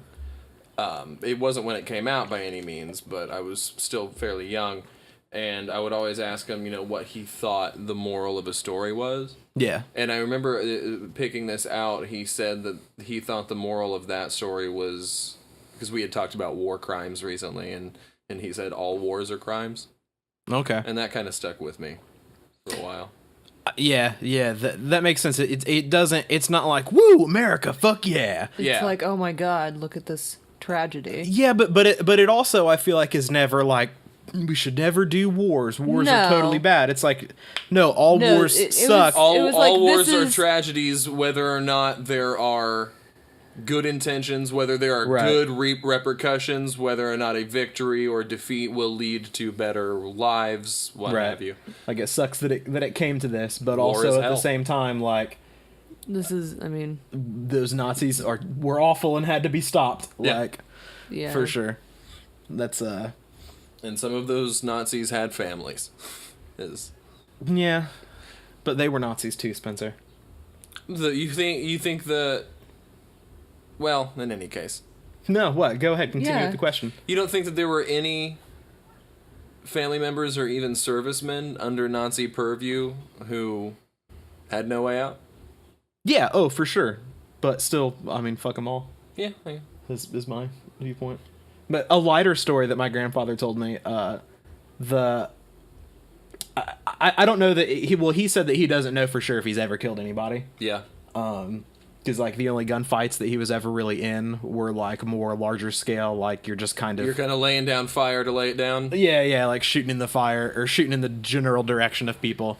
But he always tells me the first time that he like saw a Nazi, he was coming around this like barn, and they were in some town somewhere. Like he was in the European theater. During all of his service, but they were like not supposed to be any Nazis in there. Like they were supposed to have withdrawn completely. Yeah. And they were just kind of going through building to building and room to room, just like to make sure that was the case. Right. Okay. And he came around the corner of this barn, and as he did, a Nazi came around the corner as well. And like, they were literally like 2 feet away from each other. Wow. And they both aimed their rifles at each other and stared at each other for a minute, and then dropped their guns and turned around and ran the other direction. And he said that that's the only moment that like perhaps humanized a little bit. Yeah, he said he was never more afraid. even though he was in way worse situations. Yeah. In that moment, but also at the same time he realized like how afraid that guy was. Yeah. And like like you said, and he was afraid in the same emotion. way. Like they felt the exact same thing in that moment in time. They were both just young dudes like that were like, shit, I don't want to do this. Yeah. We're like, shit. Now what about games? American games. The list of patriotic games I feel like is far shorter than the list of patriotic films. No, it depends on how you interpret it. I know. I'm setting it up. Okay, continue. But there are some notable exceptions. There are some notable exceptions. Number 1, 50 Cent, Blood in the Sand. Tell him why. Have you ever even heard of this game? No. Oh, God. So 50 Cent, Blood in the Sand is the sequel to 50 Cent Bulletproof. Which was another game you've never heard of. Yeah, that's true. Okay. You play... Can you guess who you play as? 50 Cent. Damn straight. Or, if you want, the rest of G-Unit. The plot of 50 Cent Blood in the Sand is 50 Cent and G-Unit are putting on a concert in the Middle East. Doesn't list exactly the country. Oh, no. The guy running the concert doesn't pay them, and instead gives them a diamond-encrusted crystal skull. Okay? Okay. But then a terrorist comes. Oh, no. And steals the crystal skull. Oh, God. So 50 Cent and the boys, they have to strap up and end terrorism by shooting their way through a bunch of unnamed Middle Eastern war-torn urban areas. Oh. Every boss fight in the game is a helicopter. You 1v1 helicopters multiple times in the game because 50 Cent's son thought that would be really cool. Well, okay. 50 Cent was incredibly hands-on in the development of this game. He wrote something like 20 songs just for the game. Well, I mean, he was dedicated. And his character spends the entire plot of the game killing terrorists and saying, "Where's my skull? Give me my skull. I'm gonna get that skull back." Nothing more American. I mean, really, it's an American entrepreneur who pulled himself up by his bootstraps to make a music career in the land where his ancestors were enslaved. And then he uses that success to make a game about fighting terrorists who ripped him off. Damn straight. That is so... I could not think of a more American thing. What's the rest of the list? Because we can cross it off and go home. You want to play 50 Cent Blood in the Sand sometime? Yeah, let's do it. It plays like Gears of War. It's like a third-person cover-based shooter. Oh my god. It's like a second-rate Gears of War, which makes it a third-rate anything else. Comment down below if you want to see us play this game. A first-rate patriotism. A first-rate America. I give this game 9 out of 9 eagles. I give this game 50 out of 50 stars. 50 out of 50 13 out of 13 stripes. I give it 50 out of 50 cents. Oh, man, that was the joke I was trying to thought that was where he was headed, and I was like, you can't leave that lying there. I know, I was trying to pick it up, man. I'm sorry, I didn't hear you. You're mousy over there. Always. Christina, what's your favorite American game? Oregon Trail. Oregon Trail? I love dying of dysentery. There's just nothing more goddamn American. They packed up their fucking families. Mm-hmm. But I really like Oregon Trail better, but, you know. Oh, the zombie one? Oregon Trail. I can't differentiate the pronunciation. You can't differentiate it with Oregon. You have to differentiate it with Oregon. Oregon Trail or Oregon Trail.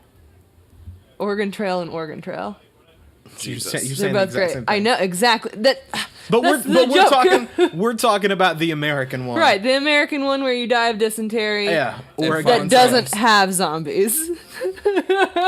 He does have rabbits though. So I used to I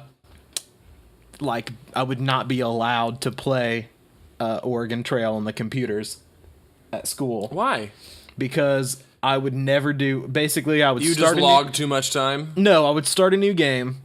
When you like pick what you're gonna have starting out with, I would get a rifle and then just max bullets, go to the first hunting spot and just hunt until my time on the computer was up. Really? Yeah.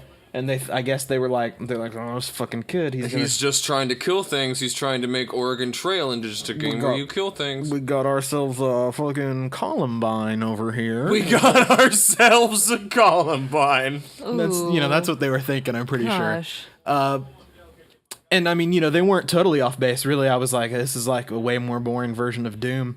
And when I get home, I'm just gonna play Doom. Yeah, this is practice. But yeah, that's honestly the extent of my experience with Oregon Trail, and I feel like... Are you fucking serious? Yeah, 100%. How is that possible? It's I didn't think it was that good of a game. Oh, I man, it was, already though. playing way better games at home. I don't give a shit, man. But I know other good. kids were like, that was their shit. So I don't know. I just don't have much to say about it, I guess. Dude, Oregon Trail is really fun. It's really frustrating.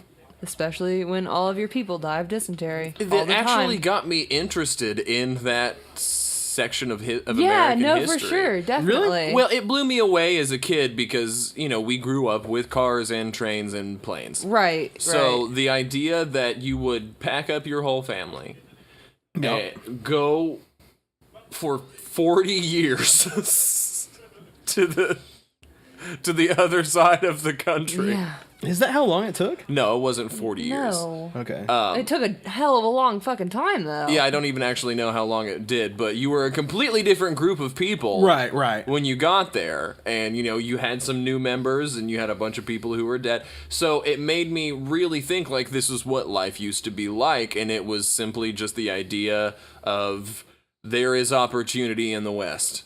We're going. And we're going to cross mountains in a fucking covered wagon with some oxen, and that's just what we're going to do because I believe that's what's going to be best for me and mine. I feel like there's something intrinsically, at least... It's like, well, it's an American in the respect of, like, you are going out to build America. Yeah. Yeah, for sure. Do you think that game still holds up as far as, like, its intended message and, like, its accuracy on like a simulation level or whatever, if you will? I don't know if it... It's like really hard, isn't it? It's like, incredibly really difficult. hard. Pretty much you never make it. I think I it's have literally never made it. Okay. I Not one recently time. played it again, maybe a year ago. Yeah. And it's still difficult. Yeah, it's really fucking hard. And it really surprised me how many ways that they thought out for just unexpected shit to happen. Yeah. Like, so many things that I didn't even remember from the Yeah. original game. And they've ported it over to a couple different things now. It's got it's got a new coat of paint on it, but... I mean, it's legend. Yeah. Does it...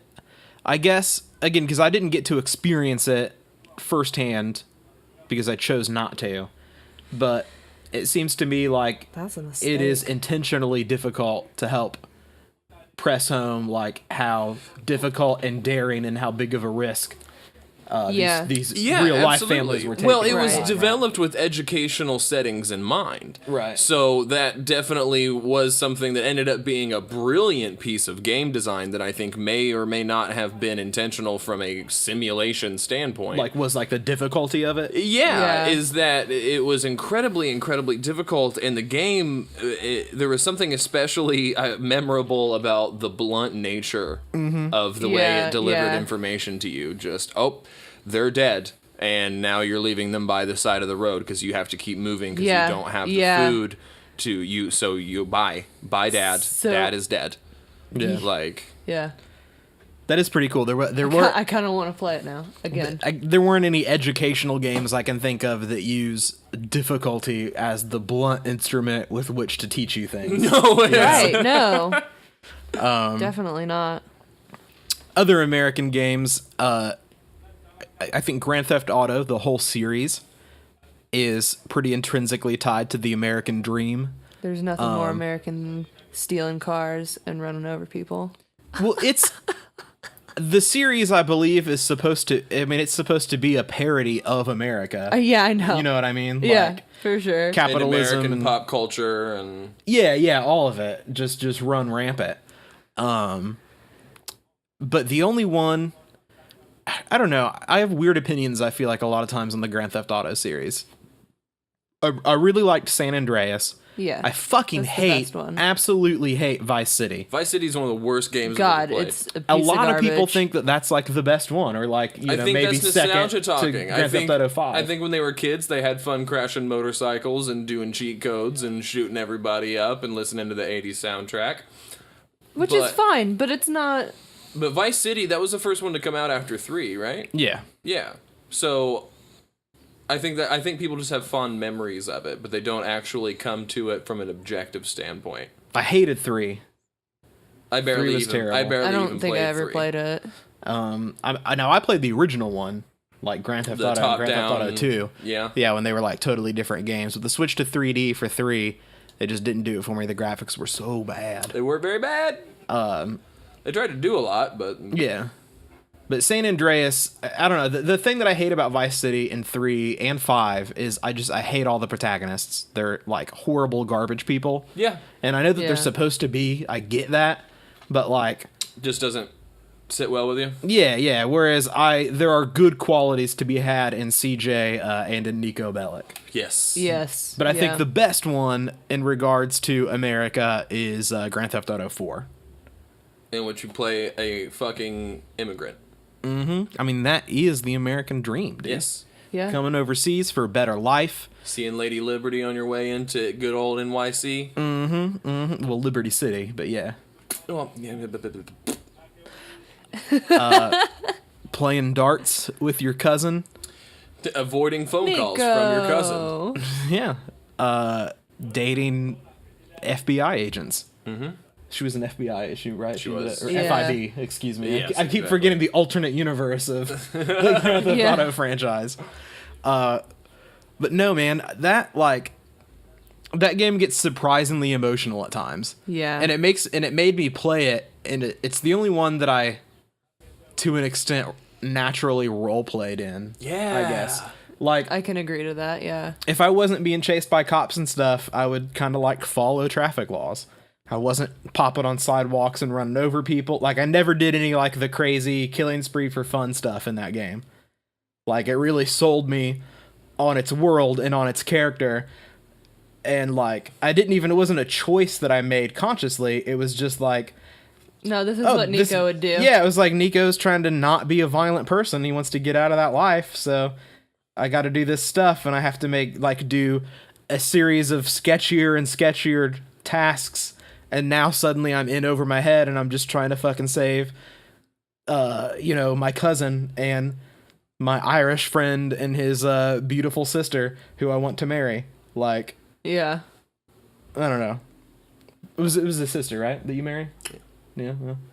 But I don't know, such a good game, dude. It's really Yeah, underrated. that one- some people really don't like that one at all. It doesn't seems make sense to me. in a lot of people's minds that we went straight from San Andreas to 5.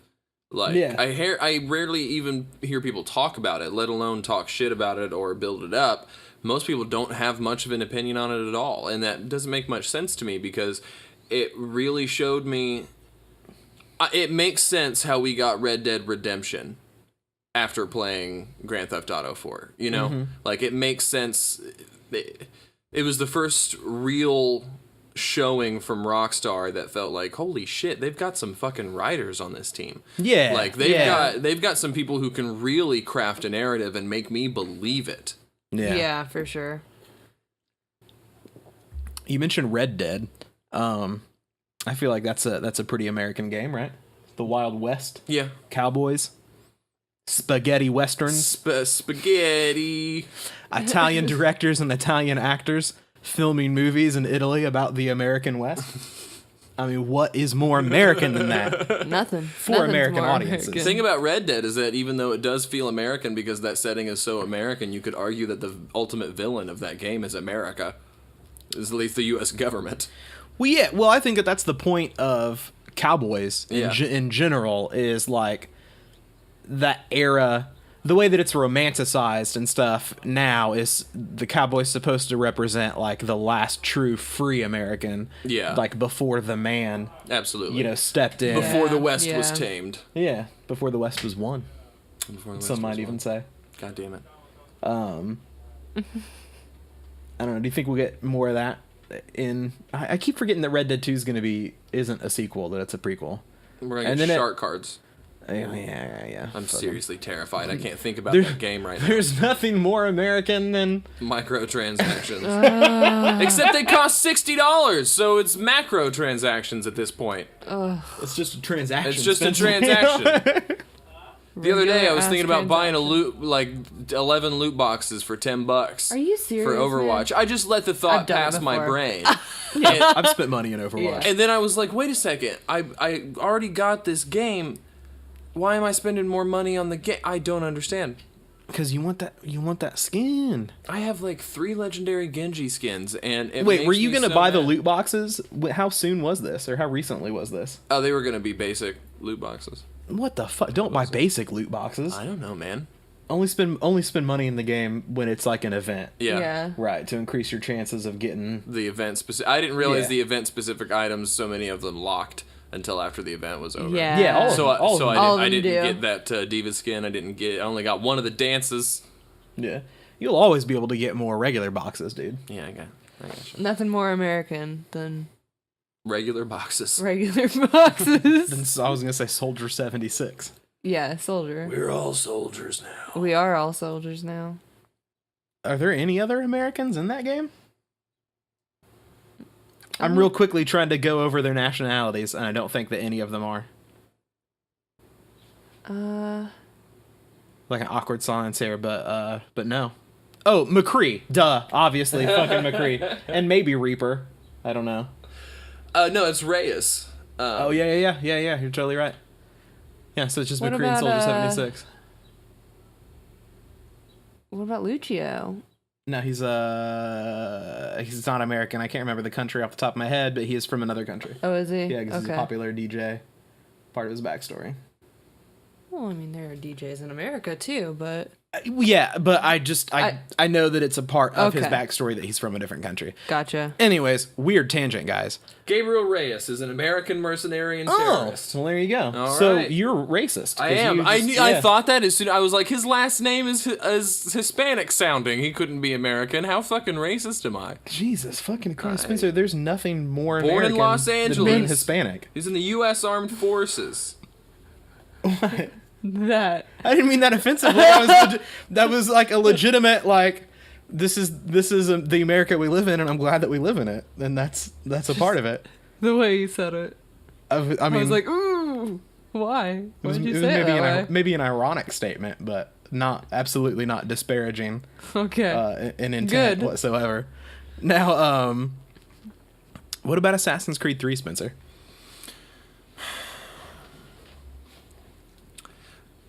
I suppose I could talk positively about its motif without speaking to the quality of the game itself. No, talk about the quality of the game. It's so fucking boring. It is so boring. Again, it's so boring. It made me feel so many great things for naval combat, but That would be expanded upon later. that would be expanded upon later. But I felt like I loved the premise. I loved the premise of it, but it's a fine line between a stoic protagonist and a completely one-dimensional protagonist. Yeah, he's boring. Boring. Connor has absolutely no Boring. flavor, none. When they were like, it's set during the American Revolution, you're gonna get to meet Washington and Ben Franklin and Thomas Jefferson and all these other cool guys, I was like, oh fuck yeah, yeah. dude, I'm so excited for this one. Yep. And then, man, I was so disappointed. I was very disappointed. yeah. You got a It's- tomahawk in the shape of the assassin's symbol, and it was so cool, and then squandered. I feel like it's honestly a good allegory for America now, and that like when I played that game, I was just left very disappointed with a sour taste in my mouth, thinking, This franchise is just not what it used to be. Yeah, no, there's something missing. Something that we used to have. Yeah, or maybe something new was brought in that I just do not want at all. And it's just really making other people think, this franchise isn't good. Yeah, it's really making us kind of a lot of laughing people. stock. Yeah. It kind of feels like a rapist is president. Straight into it. Straight into it. Oh, wait, you're still using allegory. You're saying that the It feels president like that. of Ubisoft raped the franchise? It feels like that. The president of Ubisoft, Donald Trump.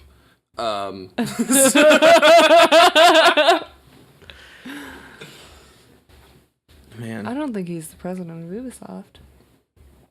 No. I don't think he's the president. And just like with any other conversation about America that I have with my friends, it always ends on a depressing note. Oh, yeah. But hey. Womp, womp, womp. You know, the 4th of July is right around the corner. Yep. There's gonna be fireworks being shot in the air. There's gonna be various meats being grilled. Mm-hmm. We're gonna be drinking beer. We're gonna be forgetting about our problems. That's true. And we're all going to be proud to be an American, at least for that day. Honestly, I'm more At proud least to while be an we're- American. I never we're feel more drinking beer. American than when I feel like I'm rebelling against something. You know? That is very That's how true. it all started, man. That There's is nothing very more true. American than rebelling against. Oppression. Yeah. Kings and whatnot. Yeah, kings. Fuck them. Dictators, presidents. Yeah, whatever. Yeah, fuck them. No gods nor kings, only brats. Only brats. Yeah. No, said the brats in Washington. Well, guys, we certainly hope that you all have a fantastic 4th of July. If you're American, if you're listening and you're not American, Have a Happy Fourth. Tuesday! yeah, Still. happy Tuesday to you guys. You're doing pretty good right now. Enjoy it. You gotta cherish it. We'll be back. Okay, I mean, as in America, you haven't heard the last An of American us. story. You haven't heard The Last of Us. There'll be good news right around the corner in a couple more years. That's right. Bad Hillary news. Clinton. I'm voting for Hillary Probably Clinton. today. Anyways, guys, this has been an especially patriotic Geekout Freakout. I've been your host, Jeff, and we'll be back next Monday for some more some SpiderMan action with Homecoming coming out. We'll get back to the main topic of geek stuff, get a little bit less political, and, like, comment, subscribe as usual. Check out our other podcasts if you haven't heard them. Stick around. There'll be more to come. Tell us your favorite American thing. Do it. Do it. It seemed just demanding. Do Yeah. Not forceful, but a little I too mean, demanding. You don't have to, but do it. You do have to. You don't have to, but we're gonna be mad. Nobody would want that.